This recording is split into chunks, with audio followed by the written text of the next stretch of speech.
Before we start, I just want to let y'all know this video was hell to make. I had to remake it 4 different times because my PC would end up crashing or shitting itself in 4 different ways every time. And for y'all who don't know, these videos are unscripted, so me having to remake these rants 4 different times was very annoying.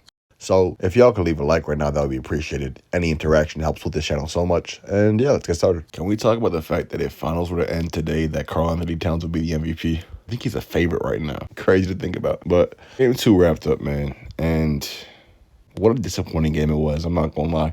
As somebody who both picked and is rooting for Knicks to win the series, I want it to be in a different way that was nothing like this at all. It was 2 giants going at it, and I thought it would be a bloodbath, like a minimum 6-game series. I was hoping for 7. On one side, you got a young team in Spurs. People say that you need the experience, you need the L's, you need the scars to learn from to even make it to the biggest stage, which they just proved that they don't after sending OKC home, who was the favorites to win it all. And of course, their leader being some guy who could easily be the best player to ever do it one day. Okay, wait, easily a little bit OD. I'm just saying out of this generation, he has by far the most potential to. You believe in him. You don't need the experience. You don't need their past. You don't need more proof. You can believe what's in front of you. But on the other end of that, you got the Knicks, who are literally on a top 5 playoff run of all time in the history books. Win or lose this series from what they did from round 1 to round 3. Again, top 5 runs ever. It's fucking ridiculous. Like, they are one of the most dominant looking playoff teams we've ever seen. So I was over here so hyped for these finals. After Spurs sent OKC home, I was counting down the literal days till game 1. I was so excited you have no idea. I thought we'd go back and forth, game to game, just like that OKC series. There would be no team to lead with more than 1 win throughout this entire series. For a while, at least for a while, right? It would go back and forth for the first few games. But I was sadly mistaken. Game 2, man. Fuck, Wemby, bro. 2 crucial mistakes towards the end, bro. I mean, first you got that turnover that literally lost them the game because that gave Brunson the free throw to actually take the lead. And then he got that really good, honestly, it was a really good look for him. That one last mid-range that you just brick. You make that, you win the game. Literally win the game. But you bricked it. And it was so disappointing, too, because these Spurs were down about 15 at one point. They're on a 12-0 run in, like, the final few minutes, and the game was tied. They had 2 chances to win it. But again, when we turned the ball over and then he bricked that last shot, he really could have found probably a better shot to take within those 7 seconds. He could have, I think, rushed the paint, maybe forced some contact, go for a layup, do something, bro. Something a little bit safer, man. But I guess he trusted his shot, and it failed him.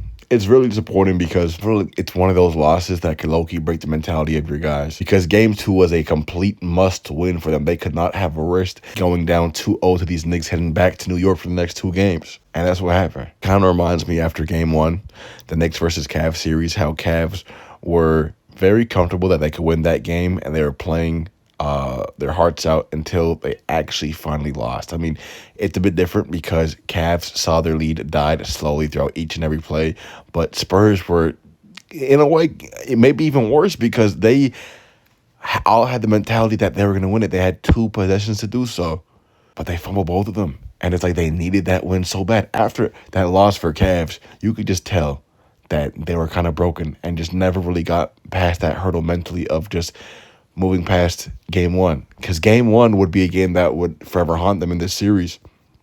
And that's something they weren't supposed to let go. Game 2 is another game for Spurs. They were not supposed to let this one game go. Game 1 happens, it is what it is. But game 2, that's a really, really, really hard thing to just move up past. You should be tied up right now, but you're not. I'm pretty sure, I think I read 70% of teams who win game 1 as an away team win the finals. It's either as an away team or game 1 in general, but I think it's as an away team win the finals. And game 1 was game 1. I'm like, whatever happens, right? It's only 1 game. But being down 0-2 coming from your first 2 games being at home is such a terrible look. Such a terrible look, bro.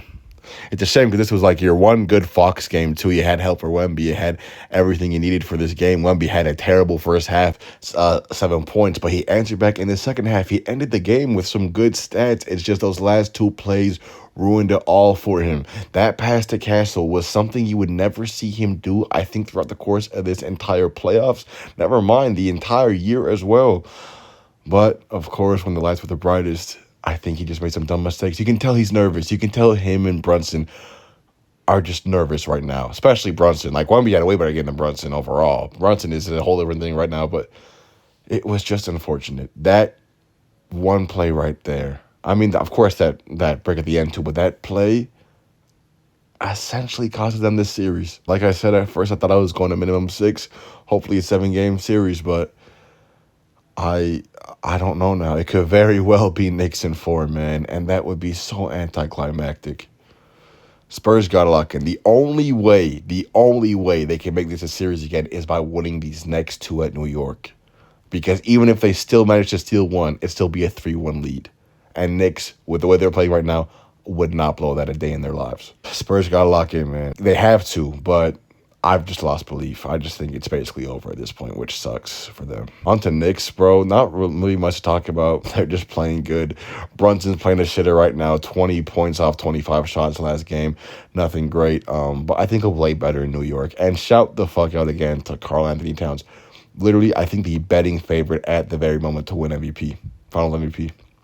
He's playing out of his mind, and he's overall just owning Wemby. It's the most surprising thing ever. But yeah, no, game 3 tomorrow, y'all. It's literally, if Spurs do not win, I mean, again, I think it's over now, but if Spurs don't win tomorrow, it's literally over. So sad, man. So sad. I was hoping for so much more of a competitive finals. It was a must-win game 2, and they blew it. Sucks, man. Anyways, y'all. By the way, Twitch and Discord down in the description. Like and subscribe, y'all. See y'all in the next game 3 video. Hope to God Spurs can win, man. Make this a goddamn series, man. All right, later, y'all. Hey, yo, game 3 tonight, Spurs. Give me a series, please. Fuck, there's no shot I look forward to a sweep.